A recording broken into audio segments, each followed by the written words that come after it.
How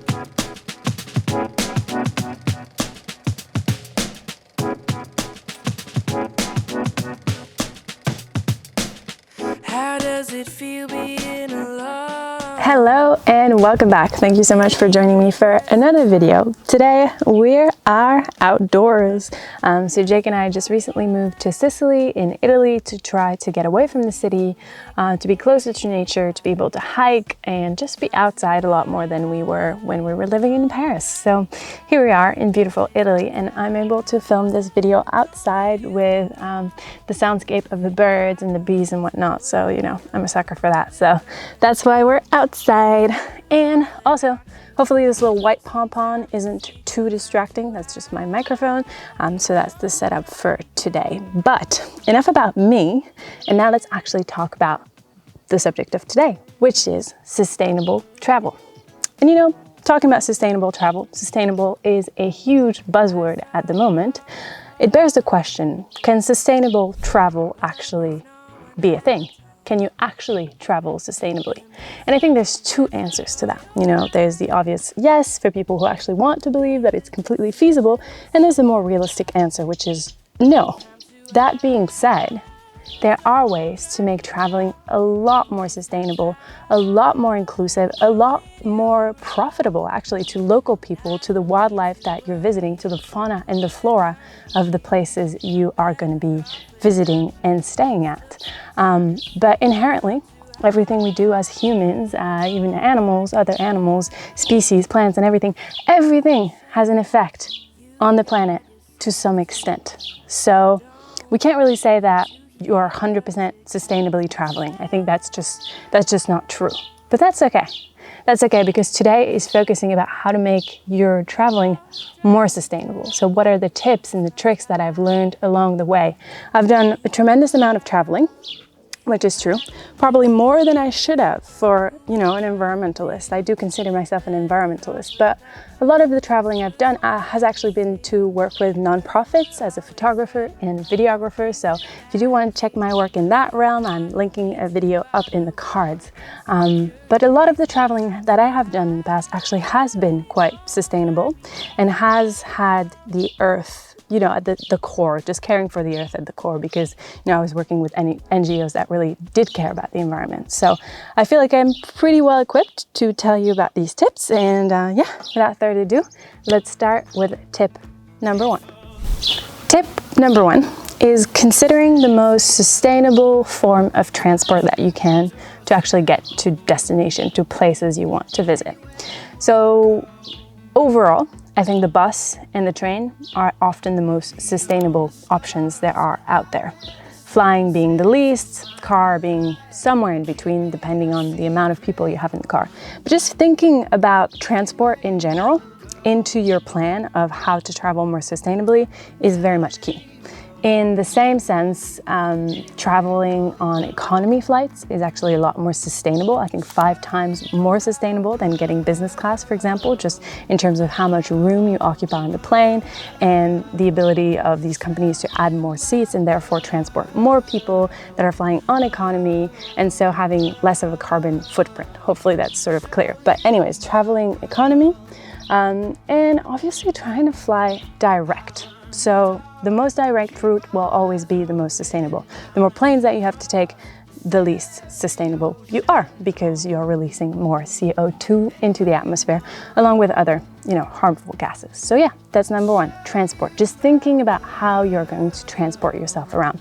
Also doing some research on transport on the ground. If there's, you know, public transportation, why not take it if it's safe? So that's tip number one, pretty straightforward. Tip number two has to do with the way you're traveling, the form in which you're traveling. And there's this new buzzword that's been popping around a lot recently, and it's called slow traveling. And so the sort of gist of slow traveling is essentially that you're going to a location and you're going to spend a lot of time there.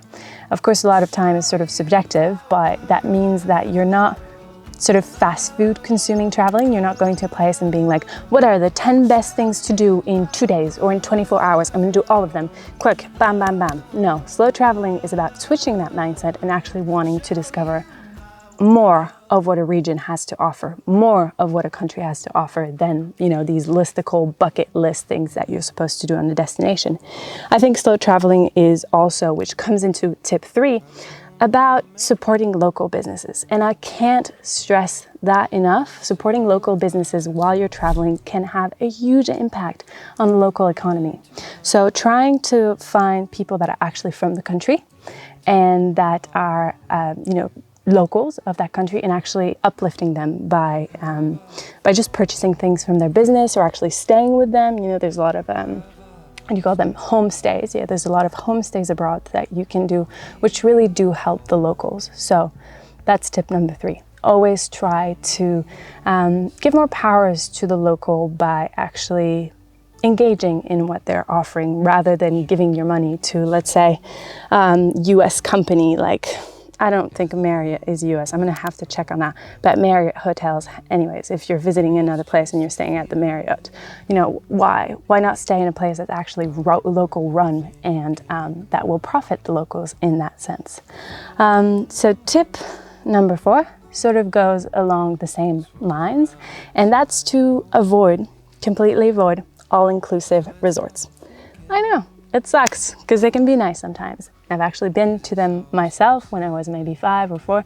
My mom took us to the Club Med in Punta Cana and we had an amazing time. But the reality of these places is that they're not putting the environment and the people, the local people, at the core of their practice. What they're trying to do is to profit, obviously. I mean, most of us are out there to profit in some way, shape, or form.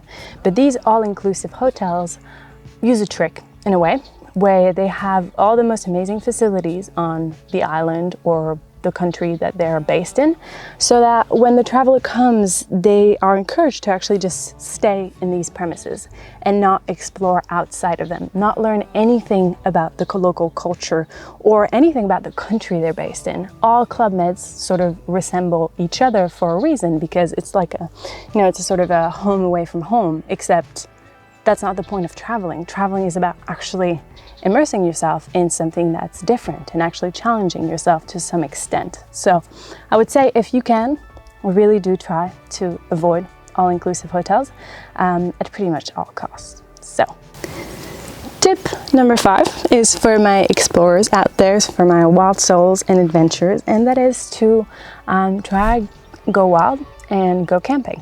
I think camping is a great way to discover a place while having a very, very low impact on the environment, especially if you're doing it right. You know, do you have to check the certification? You have to check what the country is allowing you to do and not to do. Some countries actually don't allow wild camping, so definitely do inform yourself before doing that anywhere. But I think camping in general is a great way to connect with nature, also potentially support local businesses along the way, and also discover a place at a much slower pace, because, you know, you're usually walking when you're camping with a backpack and you're not engaging in high carbon footprint activities. So that is tip number 5, to camp. The next thing that I do want to touch upon, that I want to put so much emphasis on, and I think that's true especially when you're traveling to Latin America and traveling to Southeast Asia, is to engage in ethical wildlife tourism. I cannot stress that enough. I have seen too many times unethical wildlife business owners that are promoting really dangerous behavior towards animal, and it is something that really does take me to heart. I've actually worked in an environmental conservation center, biodiversity conservation center in Cambodia, where a lot of these abused animals were actually taken and tried to cure. I mean, the center was trying to rehabilitate them to some extent, and some of these animals were so, you know, so deranged in a sense, and so troubled that they actually couldn't be released in the wild because they had gone through so much trauma. They had to actually stay in the center, because if we were to release them back into the wild, they would probably die, either because they couldn't feed themselves or because they had some mental trauma and actually couldn't look after themselves. So I've actually seen the effects of this sort of behavior towards animal. I've seen the effects on that, and I cannot stress enough that it's so important to engage engage in ethical wildlife tourism.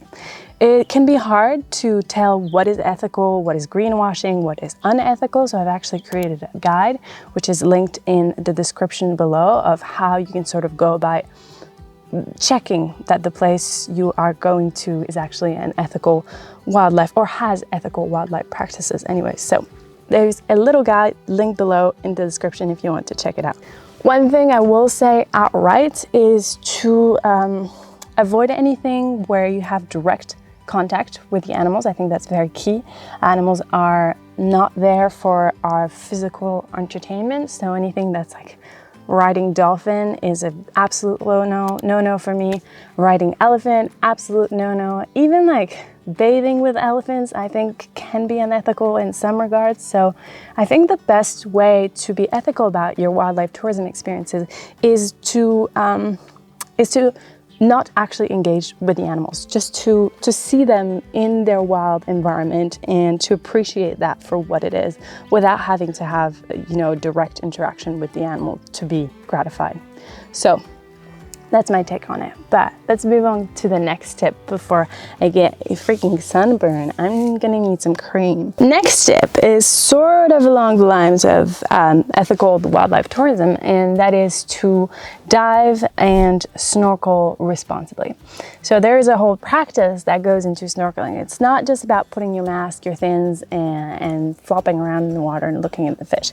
It's a bit more complex than that because, like we said before, everything we do does have an effect on our environment. So knowing how to scuba dive and snorkel is really essential to preserving the marine environment. One thing, just one tip right out that I'm gonna say is that when you're learning how to snorkel, that's the one. When you're learning how to snorkel, sometimes you have a tendency to get back upright, you know, and having your face outside of the water and your fins at the bottom. And that's when you can really damage the corals and the sand that is below you by kicking with your fins and actually displacing some of the elements that are at the bottom of the ocean floor. So you have to be really careful with that. Try to stay is that horizontal? Yeah, try to stay horizontal as much as you can when you're snorkeling and scuba diving. And if you are going to pop up with your head out of the water, please do check what's below you, because your position does influence how you're interacting with the environment. Next thing, obviously, is to not take anything, you know. This is not a free-for-all, just take all the shells, take all the corals, it's all free, it's all nature, thank you. No, please do not take anything when you're snorkeling or scuba diving as a memory. Just take whatever you saw as a memory, or the photos, whatever you want to do. Just do not touch the marine wildlife that is down there. You don't know if something could be actually harmful for you or could be harmful for the animal, so I think it's really important to, you know, to be good about that. All right, next tip.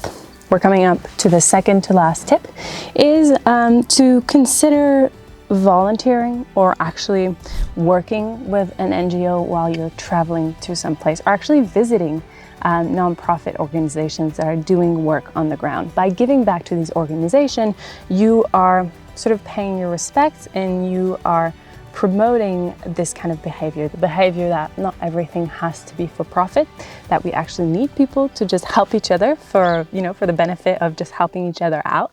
So volunteering for these organizations, I think, is really important. And, you know, if you can't volunteer, not everyone has the time or the money to volunteer, for sure. It's very much a privileged sort of perspective.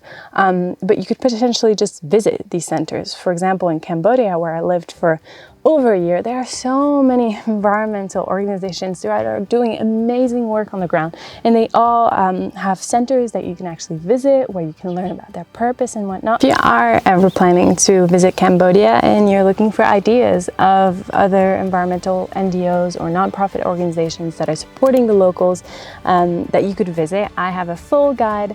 You know, I've lived there for a year, so I had some time to experience and try different places, and so I have a full guide linked in the description below if you'd like to check it out. And flowing on from that, I want to give you my last tip. And the last tip is one that you can be applied to your life in general, and that is to look out for greenwashing.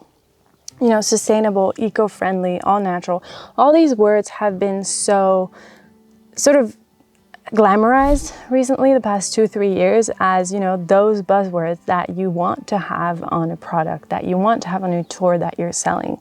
And I think we have to become increasingly sort of skeptical of these claims as consumers, because there is no oversight. I have a whole video on greenwashing if you'd like to watch that. It's linked up there in the card. So I have a whole video to decipher greenwashing, but that's not what I'm doing today. What I'm doing is just to tell you to actually be careful. These, you know, there's no legislation around these words. Anyone can say they're sustainable without actually having to prove or to have proof to back up their statement. So I think it's really important that we be critical, that we actually ask to see how these places are, you know, low carbon or carbon neutral, you know, all these claims that we see online. Let us question them. Let us actually ask questions, be curious, be investigative, to actually know if we are investing our money in things that are having an impact. I think it is especially true, those of us who are privileged enough to be able to travel. I think it's also important to remember that traveling is an enormous privilege, and that we must act in consequence of that privilege and actually try to do good while we're traveling outside of our own countries. Yes, that concludes my video. That's not to say everything's wonderful, beautiful, and friendly. We all know there's many issues at play that still need so much work. But I do think there is a general movement towards sustainability that I've been noticing for the past 2 years that is making me very happy and very hopeful for our world. So yeah, thanks so much for watching, and I'll catch you next time. Peace, everyone. Thank you.